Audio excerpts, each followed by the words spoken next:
Welcome to You've Never Seen It, my journey to never hear these four words again. As always, I am your host, Allison Salamoni, and joining me today is founder and host of the podcast Notorious By Chance, as well as the YouTube channel of the same name. We're chatting about Mullholland Drive. It is the one and only Chance Ellison. Hi, Chance. Hello, hello. Thank you for having me back.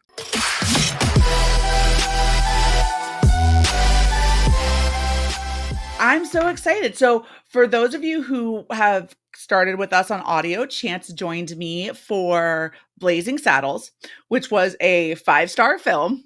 And then he had me watch Mulholland Drive. Yeah. So It's a pretty big leap. Pretty big leap. it is the biggest leap, I think, of any guest that I have ever had, like, returning.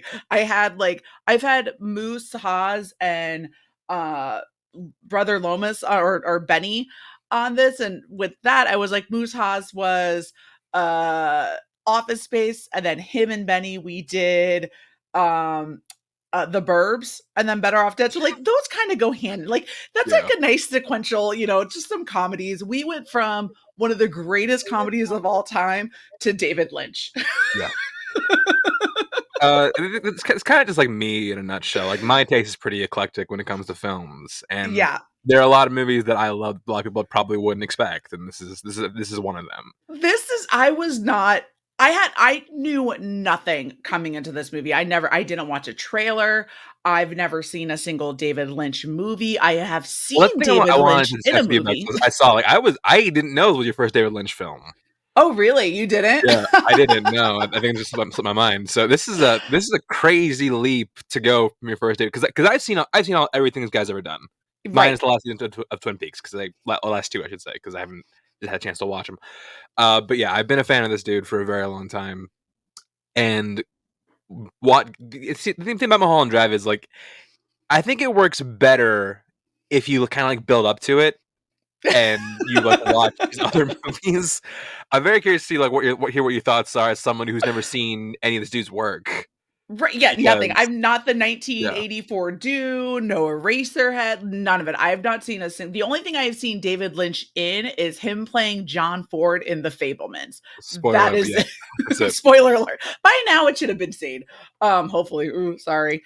Anyway, but so getting into this then, what I gotta ask you, why did you want to come and talk about this movie specifically? Because you had mentioned this Yeah, originally when we were planning for you to come on the podcast when you did Blazing Saddles. This movie was listed as one of them. And I said, cool, sure, whichever one of these you want to do. And then we did Blazing Saddles. And then right around the holidays, you're like, I really want to come talk about Mulholland Drive. And I was I like, do. all right. So Yeah. why this movie? Well, I think because this one had a very interesting journey with me because this is a movie that I had trouble wrapping my head around for so long. Okay. And it's a movie that I didn't think very much of. I'm just like, what is happening? What is this? Every time I tried to, it's kind of like a Rubik's cube. Every time I tried to go back and figure it out, I'm just like, no, I'm just making it worse. Uh, but then just like one day, it just clicked with me, and I think this is a movie that again, it's hard to wrap your head around, and I'm sure we'll get into that later. But it's hard to wrap your head around. But I think once you fully appreciate it, like because look, that was me. Once I like, finally understood the puzzle that was Mulholland Drive, I adored this film, and it Okay. immediately jumped one of my favorites of all time. Okay. Yeah, it's definitely a puzzle. Yeah, It's definitely it's not a movie that flows like a movie. Of course, then I start doing my research, right? And I'm reading on Wikipedia because if it's on there, it has to be true. But I think this part is true, where it was originally shot as a pilot for a yeah. television series for, I want to say, ABC Well, back yeah, in because 99. he came up with the idea after he left Twin Peaks initially, Okay. and this is what he was going to do as a follow up as a TV series, but just like I can't make it work as a TV series, but it does function as its own story, so I'm just going to make it a Mhm. movie. Yeah. And it kind of, the way that it kind of flows in the beginning, I feel like it almost feels that way. Once I read that after watching it, that made much more sense. in how the movie flows and the cuts and the way that it kind of does things, it clicked. That made a little bit more sense for sure in that way. Um, it was still a ride I wasn't expecting, and it's crazy is movies like this where, like, I don't know what's going on. They seem just very not all over the place, but kind of all over the place.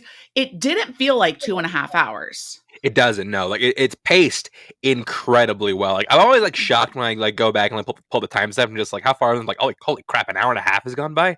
Yeah. I sent, like, a message in a group chat that I was like, "I think I'm, like, 20-ish minutes into Mulholland Drive. This is my first David Lynch film, and I have feelings and thoughts." And then when I actually looked, when I went to go hit the play again, I was, like, 45 minutes in. And I was like, "Oh, I am so much further along than I thought I was."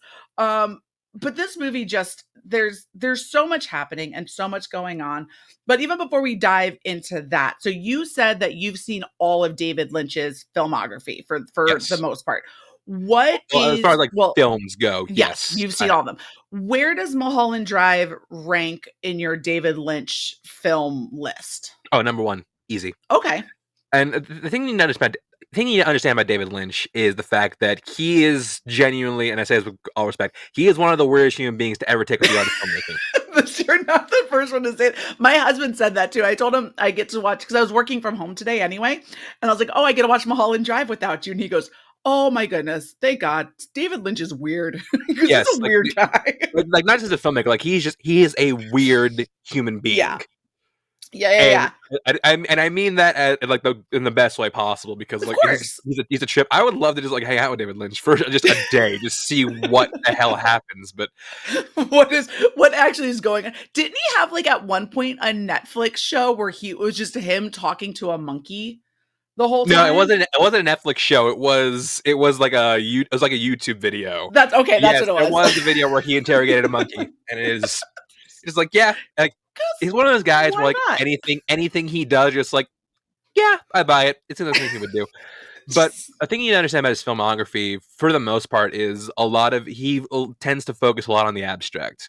He doesn't spell a lot of things out for you. He has that kind of faith in his audience, where Mhm. he just like I trust you to figure it out, and it's watching his movie you kind of understand how his mind works because like it's a lot of very fractured, but it's very cohesive. It's a lot of abstract, but also if you like really, there's a lot of clues to point you out as to what's really going on. Like Mhm. all his movies are like that. All of them have like this sort of tinge of like like what's really happening, what's the larger point of what I'm Right. watching.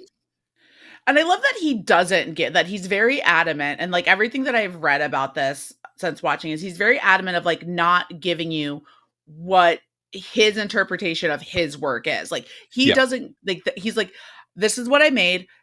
You don't really need to know what I thought of what I made. Honestly, I don't know if David Lynch knows what he makes sometimes from what I hear about him. Sometimes he doesn't. But the funny thing about this one is like in a very like uncharacteristically, he did. I'm gonna send you a picture. Actually, you had the wiki. It's included on there. Yeah. In the 2002 DVD release, there was an insert that had like a rundown of it, like a list of like 10 clues to figuring out Mulholland Drive. I think was what it's called, and it's Oh, something that that's David Lynch cool. wrote for people trying like I'm trying to help you figure this out, which is Okay. something that he's never done, and like he never did before, and he's never done since. But he's only made one movie since, so this Oh, he that's wouldn't have so to. Yeah, see, and then now I actually wanna go back and watch this because 'cause I'm not gonna lie. I finished watching it, and I very much had similar feelings to how I felt after finishing 2001: A Space Odyssey of I I can understand why people love it. I don't know if I would go back and give it that second watch to double check. right. But I will say But that this now is a that I have the movie. list. Yeah, well, this is a movie that I think does like improve greatly once it does click to you Right. what this is actually about. Yeah. And I think I actually and to be honest, I we were talking about, like, the pacing of it.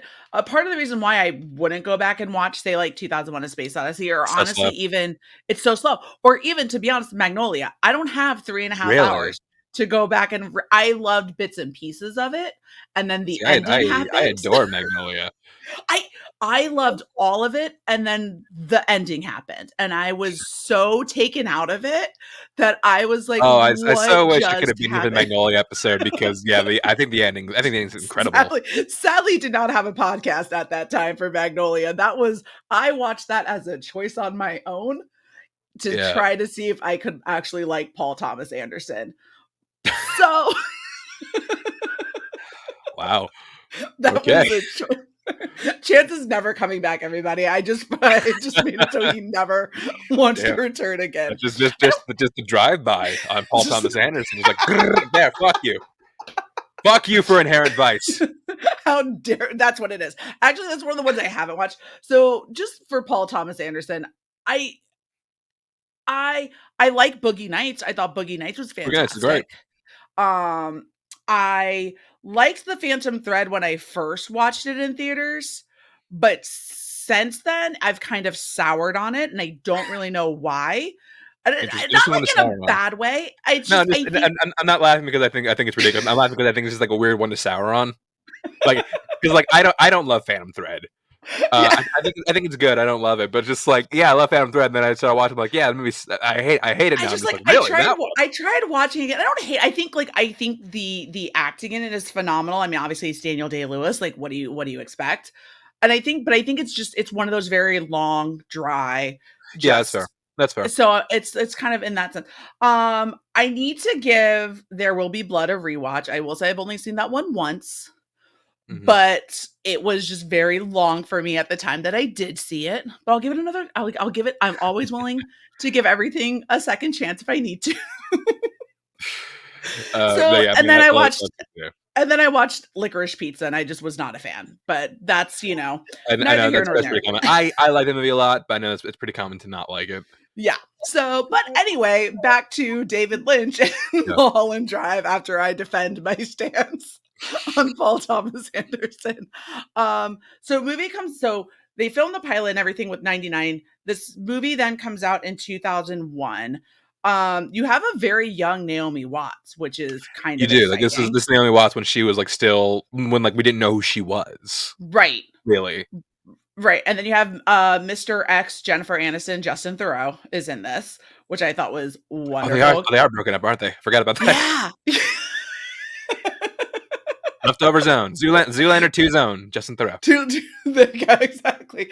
Loved a good Billy Ray Cyrus cameo. That was fun as the That's the pool thing you boy. notice when you watch his movies. Like he has some like out there castings in some of his films. Yeah. Like Yeah. Inland Empire, which was the last film he ever directed. You're watching, and then like all of a sudden Terry Crews shows up, and you're just like, "What the hell? What are you doing here?"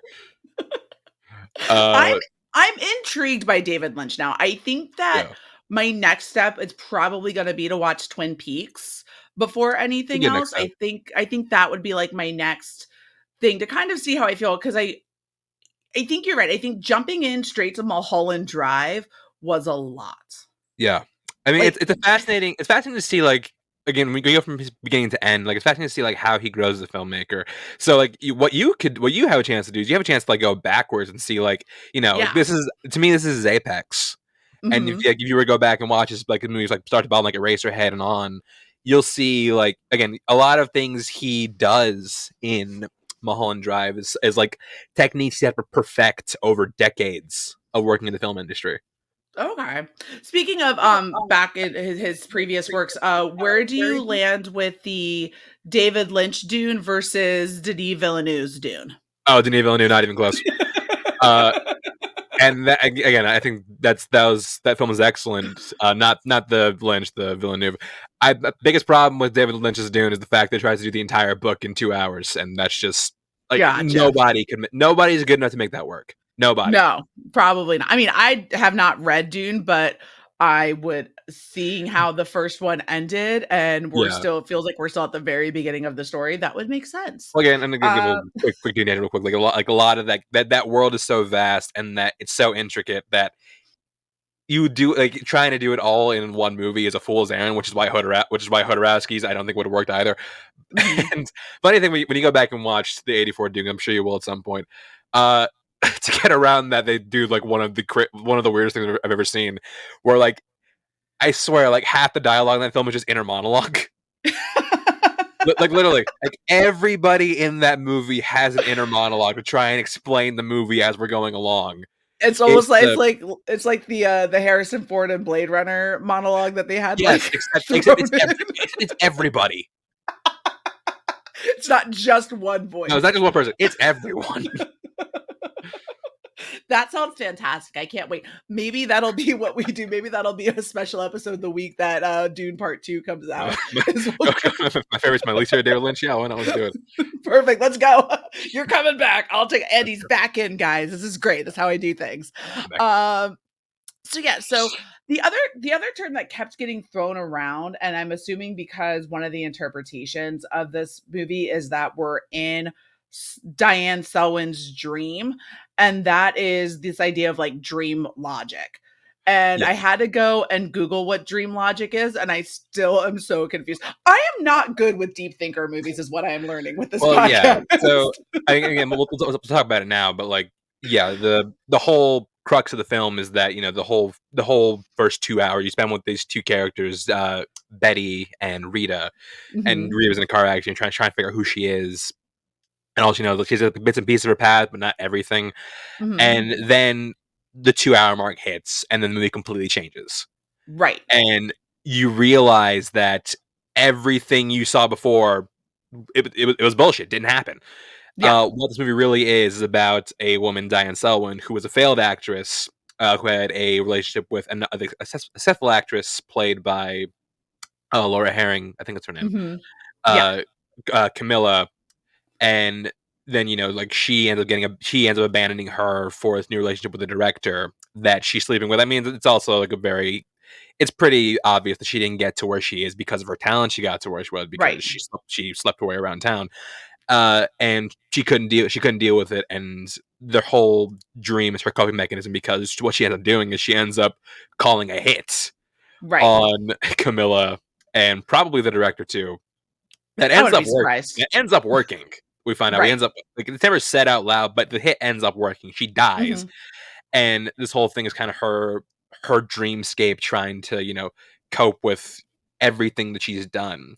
And what by Mhm. dream logic people mean is, like, so there's a lot of things to unpack in the last. So in dreams, if you have a dream, like, everyone you encounter in your dream is likely somebody you've seen in real life. Right. So in the last act of the movie, like, we see actors that we see in the first two thirds, but they're different people. Like, Mhm. the director's mother is the landlord. The guy from Winky shows up. The waitress who pops up in the Mhm. dream, but, like, they're all different people. Right. So there's that. There's also like this idea of like your subconscious trying to tell you something. Like, there's a Mhm. line that Rita had where just like she's like, I don't know who I am. But that's sort of Diane coming to grips with the fact that she's kind of lost herself in this Mhm. city. Yeah. So yeah, those are kind of dream. That's what people mean Got by it. dream life when they talk this movie. It's sort of like the way your subconscious works without you even knowing it. And Right. that's another thing that President David Lynch's film, like, actually a thing that somebody, I'm not sure, I think it's a documentary about it or something. But it's widely known fact with David Lynch. Like, one of his favorite films is Wizard of Oz, and there Mhm. is a very heavy Wizard of Oz presence in most of his movies. Oh, right. Okay. So Okay. yeah, it's I a can lot of see it's that based on too for dreams, sure. and a lot is based on dreams. A lot of it's based on like parallel realities and stuff like that. That was one of the interesting things, again, reading the wiki, is that um there's the conversation of the dreams, and then there's the also a conversation of it's they're both separate people, that um uh uh Diane Selwyn and Camilla are, they look like the Rita and whatever her name is, Naomi Betty, Watts' his name, Betty, Betty. and looking like Betty. Kind of like how just things are similar, everyone kind of, they always say everyone has like a doppelganger out there. That's what it is, or that there's the possibility that they both exist, but they're in different parallel universes that sometimes Well, yeah, intersect. the whole thing is like Betty is basically Diane as she sees herself. Right. Yeah, as she sees herself, like, she's young, she's idealistic, she's super talented, she's a go getter. Rita in the first two thirds, and that's something that's kind of just like sprinkled throughout the movie. It's basically Camilla as Diane would like her to be. She's subservient. She's reliant on her. It's kind of like you seen Vertigo, right? No, that is on my Oh, okay, that list. that wasn't the one you saw. That was not the one I went and saw. Nope. I Okay, think that was the other one you wanted to also do. So right. I can remember if it was like Rear Window or Vertigo, like something with Jimmy it Stewart. was Rear Window. No, Rear Window. Yeah, yeah. Okay, the point is like there is like a very heavy influence from Vertigo on this movie, where like Hmm. she kind of tries to mold Camilla into her perfect lover, which is essentially her mentally trying to make Camilla her idealized version of herself for her. Okay. That makes sense. And it's the way that they wrap it up at the end, because it also goes back. I'm watching this movie and I'm watching this first 2 hours. And while I love Naomi Watts, it feels very the acting feels a little off. I feel like it feels a little For the like for the first two thirds.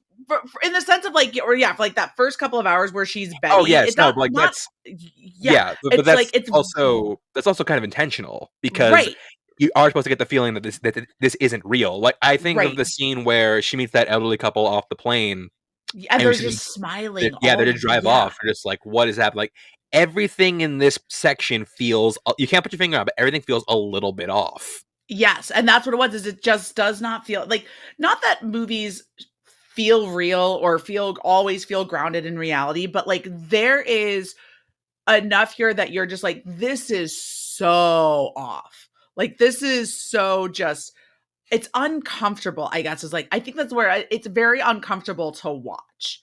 And in the sense that like it just doesn't feel right. Like it the way that they're talking, their mannerisms, how they're doing things, it just seems weird.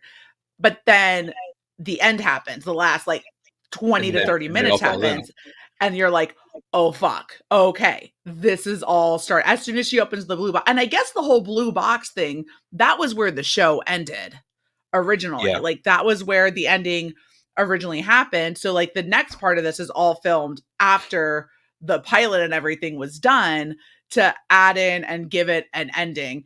And so I think knowing that too with it gives it just makes it that much more interesting to think about.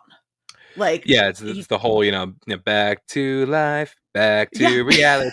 Yeah, exactly. Dude, the music and the soundtrack, the score and everything in this movie is perfection. And I feel like I say 100%. that a lot with almost every movie that I have on here, but like when you know you're using songs intentionally and you know like how the score like when she's just even again like David Lynch was known for like saying like with the sounds like when Rita first survives the car accident. She's walking and it's just her walking and there's no music or there's nothing in the background. She just looks like she's clumsy and is like falling over. Meanwhile, you add in like screams and the hissing of like steam and the fire and that little like the music playing in the background, and now it's like, oh, she's got effed up in this accident, and now she's like she doesn't know where she is, she doesn't know what's going on, and I got hooked. I was like, oh my god, what's gonna happen? And I just thought that was I just think it's the music when it is used so brilliantly. Yeah, absolutely. Like David Lynch is a guy who his movies are always super well edited. Like Hmm. you don't always understand the edits, but you do respect them a great deal. Like he got great shot composition, great use of sound. Uh and yeah, like you said, like just the way that they're able to like recontextualize stuff. Like and then there are certain things that they also do. Like there's a certain shot with a red lamp and a phone that is Hmm. used twice. The exact same shot is used twice, but he's able to frame it and contextualize it in different ways both times. And I think like that to me is just like the mark of an incredible filmmaker and the mark of somebody who has like a really great grip on storytelling and a really great Yeah. grip on like what his audience mentality is going to be at any given moment in the film. This is definitely one of those that's like it's a thinker afterwards. Like It and is. not in the way of like other movies like that just sit with you. Like it's hitting me the more that we talk about it, the things that were done and done so well and why it's also up there for people as like another another 2001, like another just feat in filmmaking. Because I mean, it even goes down to like the camera and the focus of things, and how during the whole first 2 hours things, it felt a little bit, you had a lot of that softer light, kind of like you're in like how like those golden age of Hollywood films would be, especially when you're doing these close-ups on Rita and on Betty and trying to look like this old uh Hollywood, how they're filming things, like, and just the glances and the close-ups and just how things are done. It's, I mean, I don't know. I'm liking it more the more we talk about it, if that makes you feel better. Yeah, no, Because I absolutely. was And like it's also a movie that I think benefits more from like subsequent viewings because thematically it's just such a dense movie. yeah. Because you have that whole thing with guilt, but also like it's a really interesting indictment on Hollywood. Because like yeah, Mhm. it's something we've seen countless times, even down to this last year with Babylon, which I mean it's not Yeah. great. It's not great because we've seen it done better in other films. Okay. Let's say, because I really liked Babylon, but I think I liked it for the reasons that I love Singing in the Rain. So like the parallels between the I think the two, biggest and like problem is like how, it keeps mentioning Singing in the Rain. I'm just like I would rather be watching that movie right now than I this. mean, You know, true. it's my Touche. favorite. If I had the options between a 3 hour movie and Singing in the Rain, I'm Yeah, always going to choose Singing in the Rain, because that I yeah. mean, Gavin O'Connor's, Gene Kelly, of course, but I mean, Gavin O'Connor and his Donald skating. Donald Donald O'Connor. O'Connell. Gavin O'Connor is another director He's a that director. did something else. That is, you know what? We're here. This is what I'm here for. Thank you for correcting me early on, though, so I didn't get a bunch of comments Yeah, yeah. later. Because on Cliffhanger, I kept calling Michael Roker. I learned, so Like Al Roker. to be fair, I had JTE on that episode, so I feel like Yeah, he, it he, just he happens. he rubbed off on you. A little bit, a little bit. But Uh, yeah, one of my favorite like subplots in this film is everything going with Justin Theroux in yeah. that dream, because he's the director who is basically bullied by Mhm. this like seedy, dark, underground Hollywood organization By the into mob. casting this person Yeah. and casting this other person that he doesn't want to in his movie. When he really Mhm. wants to cast Betty, he wants to cast a newcomer.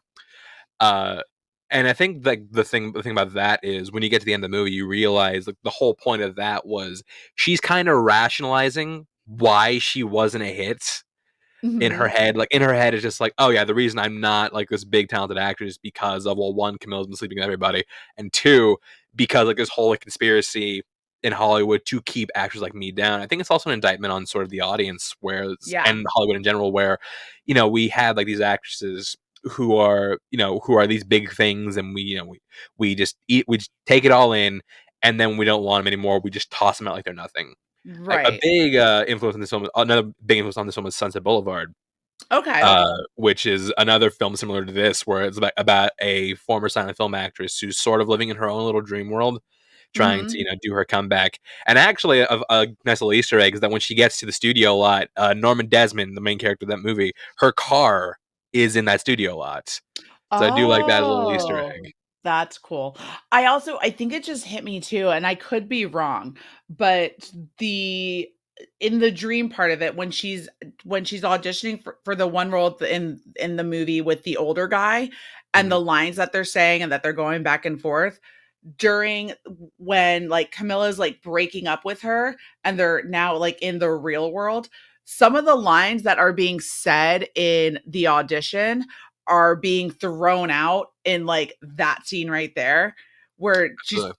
and I'm just like, that just blew my mind. Like that to me Yeah. is such smart script writing and filmmaking that I didn't even realize it in the moment. But as again, we keep talking and thinking about it and bringing up things, I'm just like, and then that happened. And now David Lynch is making more sense in Monoghan. Yeah. Well, So, that's another thing. More like, again, like parallels are like a massive thing for mhm. this movie. Like one of trying to find the exact wording on this. Oh yeah, number 4 on the sheet of clues is an accident is a terrible event. Notice the location of the accident. So they're talking about the car accident at the beginning of the film. Uh-huh. That scene basically mirrors the one where Diane is in the car later, Mm. and the location basically symbolizes the point at which her life was destroyed. And basically, in the Oh. dream, it's where Rita's life was destroyed because that's where she lost Mhm. everything, and that location symbolizes where Diane is about to lose everything because that's where she finds out that Camilla's dumping her and she's pregnant and she's going to remain with the director.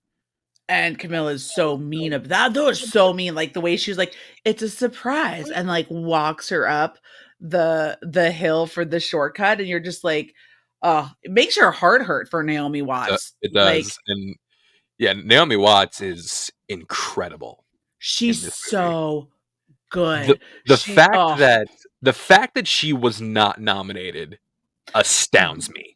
right. The only nomination that came from this movie was David Lynch Best for director. Best Director. But who? So that was the 2001 Oscars, I'd correct? easily like she is acting circles around Nicole Kidman in Moulin Rouge. Get her the hell out of here. Is that who won for No, Best she Actress? didn't win. She was nominated. Gotcha. 2001. I cannot remember who won. Who I got it right here. So Best Actress. Nope.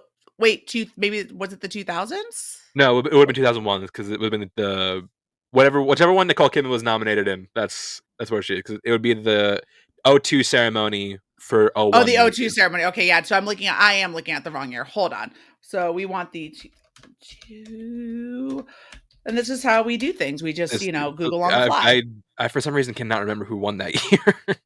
Let's go. Okay. We got it right here. It's not like, anyone was in some sort of movie trivia show on the internet or something I mean, for look, a few years. I'm out of practice. All right, I'm out of practice. I think that was the year Halle So Berry won for Monster, if I'm not mistaken. that was the other Halle Berry one for Monsters Ball. Yes, that is. Monster's Ball. Yeah, that's the one. Yeah, Monsters Ball. And then it was Judi Dench was nominated for Iris, Iris there, Nicole Kidman, Moulin Rouge, Sissy Spacek for In the Bedroom, which is a great pick. She's phenomenal in that movie. and then it was Renee Zellweger for Bridget Jones's Diary.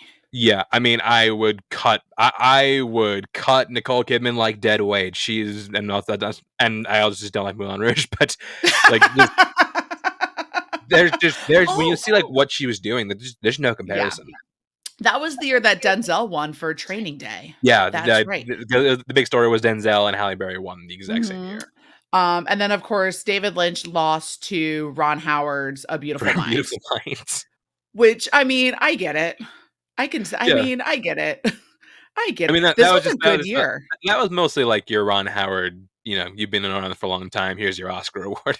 You know what? They gotta do it sometime. I still And haven't it's seen like, The Revenant, but I feel like Leo had a lot more movies oh before no, that one. that was than he should. 100% the Leo. Okay, you know what? We've snubbed you so many times. Here's your Oscar, even Okay, though fine. Here you I don't think go. he's ever deserved Best Actor. Being completely honest. There's a take. I mean, That's not I'm my also take. it's pretty well known. People who know me, like I'm not big on DiCaprio. I'm not. Touche, touche. Um, I thoroughly enjoyed Titanic, but I think it was also because I was Oh. 13 at the time, and I haven't revisited it since I was a teenager. So we're just gonna keep pretending that it's the classic that it is, I mean, because that's there are people who will like come to bat and say like it is still a classic. Like I know like Marisol, she and I go back and forth the movie all the time. Of Van from Late to the Party, she loves that uh movie. yeah, it's great. It's a fit. We just talked about that on the episode previous to this one with late to the with the on we sat down and chatted about back to school. So that's Oh the yeah, one. Yeah. So they're fun. Titanic is great. I don't know what you're talking about. But anyway, back to Mulholland Drive. that's Mulholland Drive. Um The actual great movie. back to Chance's actual preferred film. We got this was also, I think, again, a nice little fun fact. Last acting role for Ann Miller Was it before really? Oh, that's she, right, it was. yeah, yeah, last role for her. Another fun fact that I learned. So the guy who is the actor who's playing Mr. Roke, Michael J. Anderson, who is he's a dwarf actor. I guess that's the word that Yes, we use. he he was on Twin Peaks. Right, correct. So what's crazy is so he only has like 2 lines in this movie, right? But he's the way that he looks still is like sitting in my head because they put him in an enormous wooden wheelchair Hmm. and then fitted it with like oversized prosthetic arms and legs so his head would look extra small. Like this Yeah, those are the things that like just blow my mind in filmmaking that people do when they just think of like the most insane things. But again, that's where this whole like surrealist idea is coming from. Like, this isn't anything that happens in real life. Not that this movie happens in real life, but like this part of the movie, this isn't how a mob boss looks, like forcing people to do things in like a two-way mirror that's not a two-way mirror. It was weird. It was like a Yeah, fishbowl. I didn't get it. yeah. Yeah, but that was the whole thing where it's like he always has these characters that have like this otherworldly look and otherworldly feel to them. Yeah. Like main character in Eraserhead, actually several characters in Eraserhead. Now I think about it, um, the Elephant Man and the Elephant Man, obviously. There is a character in Lost Highway, which is he did that in '97, if I'm not Okay. mistaken. Which actually is very parallel to this in that it is about somebody trying to come to grips with a heinous thing they did. Okay. Which actually Mulholland Drive, I think I feel like you're not gonna like Lost Highway as much if you ever get to it, just because I do think that the concept he was going for in that movie was done much better in this. Uh, Gotcha. Gotcha. yeah, Gotcha. he has like a real knack for having this like crafting these interesting worlds for his films with characters and Hmm. actors that have a very unique look and very unique feel, and just feel kind of like otherworldly in a sense. Right. He's just he makes some weird stuff that Yeah, but he's one of those filmmakers either, and I feel like I keep running into that with doing this show is I feel like he's definitely one of those that you either absolutely love or he's not your cup of tea at all. I think I would yeah, put him like in that same category of like how people feel about like Stanley Kubrick and honestly Paul Thomas Anderson. I think like now these three are the ones that most stick out of my mind. Either you love everything they do or you just it's just not your thing like at yeah. all. It's it's and it's your level of love for them is going to determine how much of yourself you're willing to give to the movie. Like how much time you're willing to put in, how much of your mental capacity you're willing to put in trying to unravel the thing you just watched and the thing you're currently watching. right. He's someone who demands a lot from his audiences. Yeah, And and I don't know if I wanna put in that much effort all the time. yeah, like, again, like, and it's not a problem if you don't, but I do Right, think no. that people who do, if you are willing to put in that time, you're opening your mind to like a lot of really interesting ideas and a lot of really interesting stories told in a way that we don't see them told like this very often. Right. And I think like one of the beauties of doing this show is I'm getting to experience movies that I probably never would have watched in the first place. Mulholland Drive was not on my radar whatsoever. I knew who David Lynch was. I'd heard of David Lynch. I knew he had a wheel slice at the Schmodown. I thought he also was a singer, but I was very wrong. No, I don't know. I just Who assumed you're I thinking thought of? you know what? This is how my mind works. This is why I can't watch deep thinking movies, is because I think I have really bad undiagnosed ADHD. So movies like this, where I have to put in a lot of effort and a lot of brain cells, I don't hate them. I just I think I'm better off going in not knowing enough, so I actually have to sit down and watch. Because if I knew anything about this movie, I probably would have rolled my eyes and been like, "Ugh, that one?"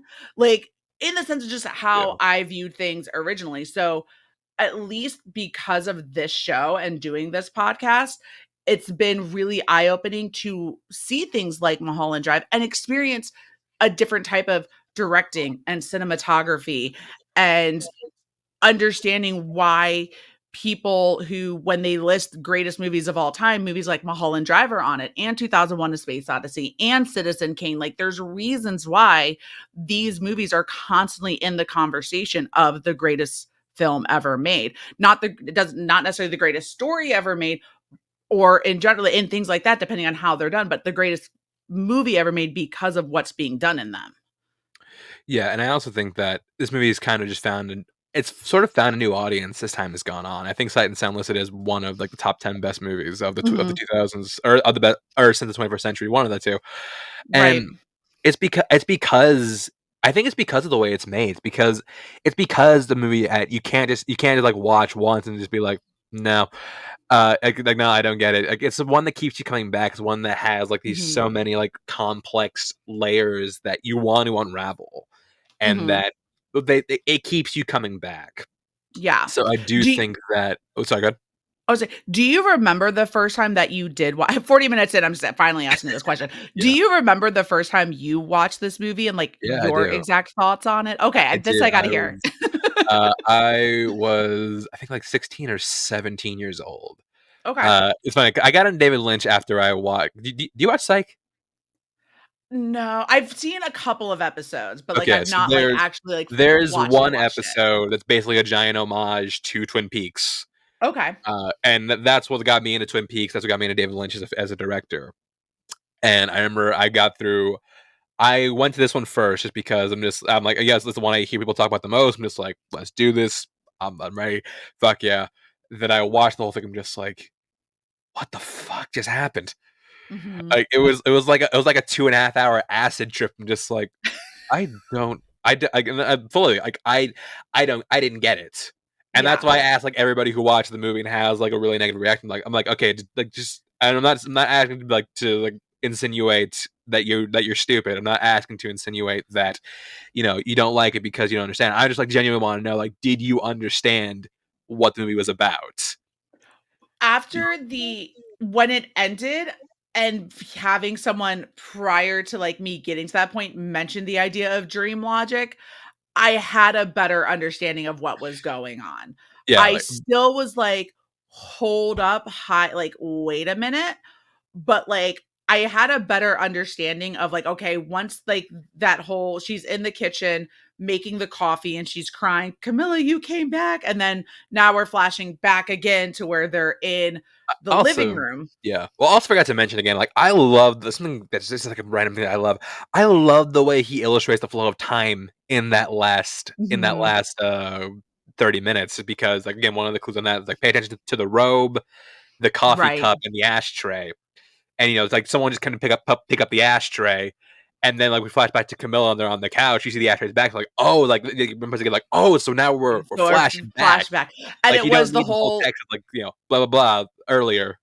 and it makes sense why the one neighbor was saying there were 2 police officers looking for you. So, like, that's why they switched Yes. apartments, right? Like, so we're getting that in there as we're switching up or who knows why they switched apartments, but they had switched or had moved out or something, and because this was right after clearly Camilla has been offed Yeah. by the hitman who you see earlier on in the movie, which that whole scene, by the way, of us seeing the hitman and him shooting the one guy and then trying to, Well, like, make it look like yeah, a and that's suicide. that's another part of Diane's witch fulfillment is Yeah, like on some level she doesn't want that hit to go off.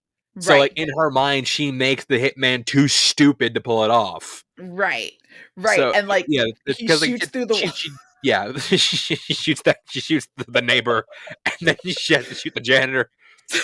Something bit me bad or something bit whatever she says when she jumps up Yeah. and he's like dragging her and oh my god, that whole scene had me cracking up. And again, you're watching this whole thing and you're just like, what does any of this have to do?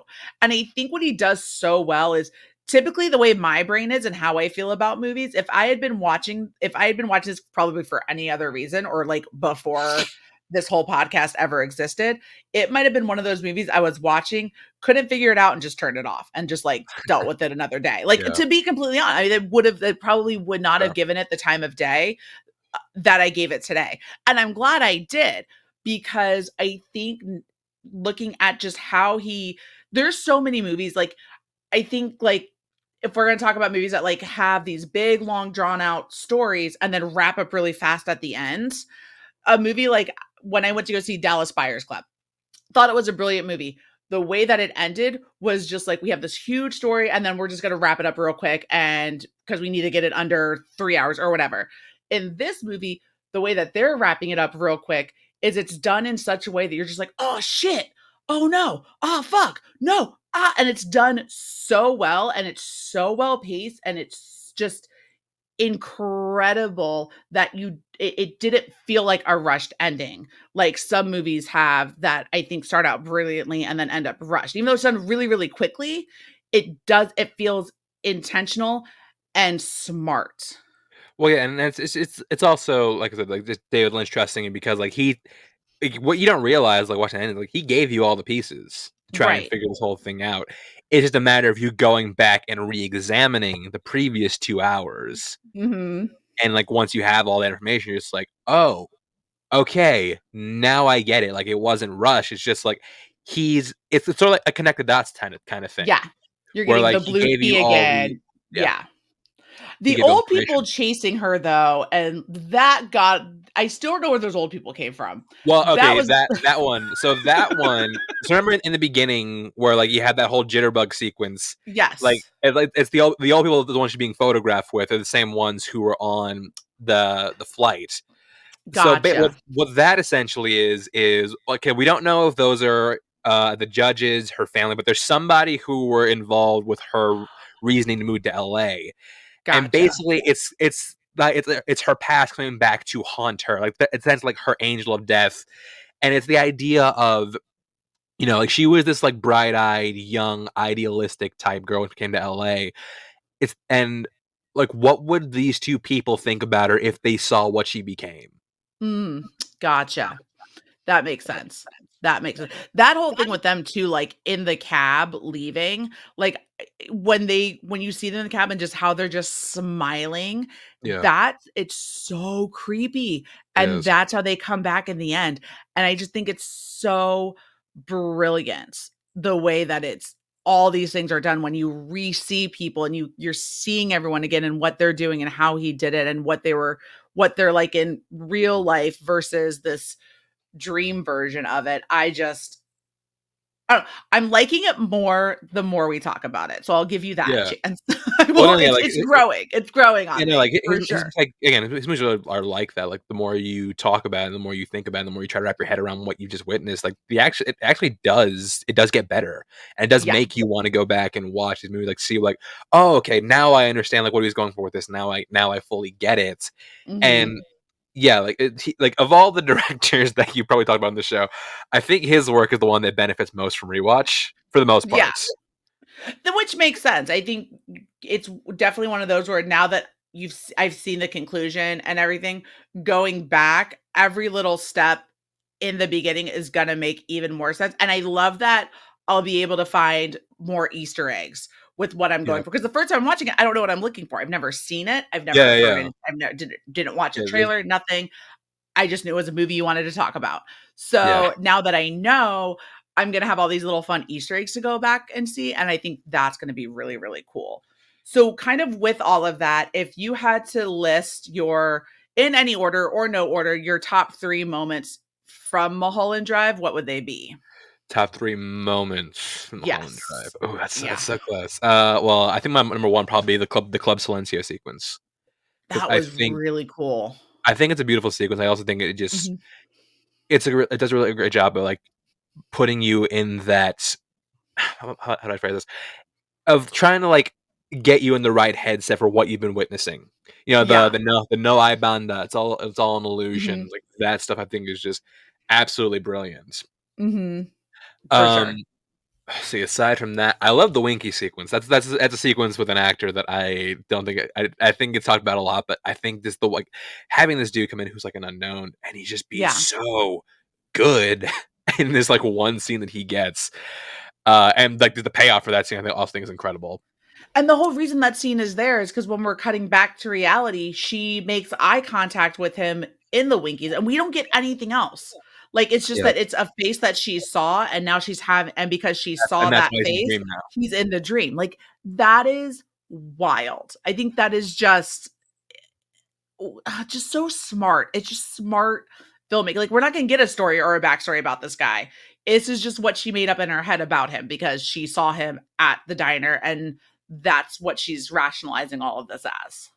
Yeah, and then this my last one. My top two are so close, but yeah, I'll do it too for because they do tie No, go together. ahead. Yeah. So it's the final dinner sequence at the very end of the movie Mhm. where the on the actual Mulholland Drive, and Mhm. when she sees the cowboy again, which the cowboy sequence I also thought was So fantastic. good. Yeah. And like I also yeah, it's the thing where like they also it's the thing where it kind of breaks the fourth wall a bit because like he's talking to Diane where he's saying like, if you've been good, you'll see me one more time. If you've been bad, you see me twice. And he Mhm. does, and we do see him two more times. So and in that diner sequence, so it is symbolized that Diana's in bad, but also kind of like giving that on us, being like, yeah, like we are in a way kind of part of the problem. Yeah.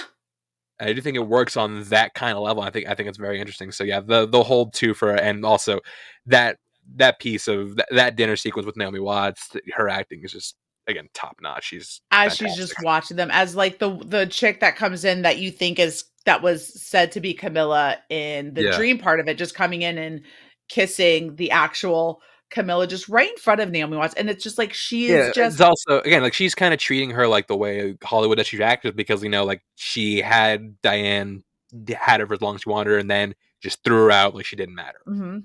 And then just rubbing all of this success and everything in her face to for whatever because she can. because she And can. I think that's just I mean, heartbreaking to watch as you're slowly watching her like and she's not sobbing, right? Like it's the slow buildup of tears that I think just works so insanely well. And she's just and then she blows up and becomes the Naomi Watts that everyone knows and loves. I just think that for this being her first movie, she killed it. Was this her I mean, debut? maybe not her debut, but like the first one to like really put her Her on the first one map that to like made people take notice of yeah, her. yeah, exactly. That's the term I'm looking of, or looking for. Her Looking breakout, of, we'll yeah, say. her having this be like her breakout role, and I can understand why because she is absolutely phenomenal. Oh my god! And then the whole thing with the blonde Oh wig fuck! Oh makes fuck! sense. She wasn't Tank Girl. Forgot about that. Didn't see that one. But it makes like the whole dream sequence make sense where she gives her the blonde wig to Yeah, make her more like holy shit. like It's like in her mind, like she's like the idealized version of herself is like making her more like her, making yeah, that at least more codependent. It's just like yeah, like I said, like you see, that your just reaction right hit now, me right yeah, your now. reaction right now, like once you start putting together like these pieces and like this symbolism, like the movie becomes better. I like my mind is I just blew my own mind for a Mhm. hot second. Um yeah, I think out of all of with everything you said, I would probably still add in, even though it has neither Naomi Watts or like anyone else in it, just has the hitman in it. That whole scene of just like the botched hit with like the bullet going through the wall and then trying to blow up the building, but he just sets the fire alarm off. I think it Yeah, is just done so well. he. Oh my god. And then the whole thing where they're like, that's your girl for like the picture for the part. And then when she's handing the photo to the hitman, she's like, that's your girl. Yeah, Like, oh, oh my God. It's just mind-blowing moments. I it's nice seeing you realize this in real time. like it's literally hitting me as we speak. And I think because of these moments that are happening right now, this will be a good time to go into Letterbox and give it my what is it? What do I talk about? My the star rating out Mhm. of 5 stars. So we'll go right on in here. Man, I wasn't even thinking about this. Oh no. Okay. Oh man. All right. Well, it's off of the watch list and it's on to watched.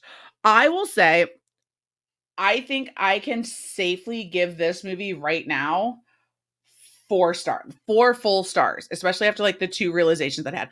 Could it become a 5-star film on another watch? Absolutely. I'm Do willing to bet it does. I think it will. I really do. And I think that after this conversation, kind of like with 2001, after this conversation and everything that we've kind of talked about with it and the realizations that I've been having, I'm much more likely to go back and give it a second watch. Much sooner than I'm going to give 2001 A Space Odyssey a watch. More Like I'm a Mulholland massive Drive is I'm coming a first. I'm a massive Kubrick fan. Even I don't love 2001. Yeah. I will say though, I will say because like that one's really slow. I don't know if you've seen this. I doubt you've seen it, but he did a movie called Barry Lyndon, which Did is not see Barry Lyndon. which is Nope. 3 hours in Not that length, one. but feels way shorter than 2001. I don't understand. I don't get it. I don't understand.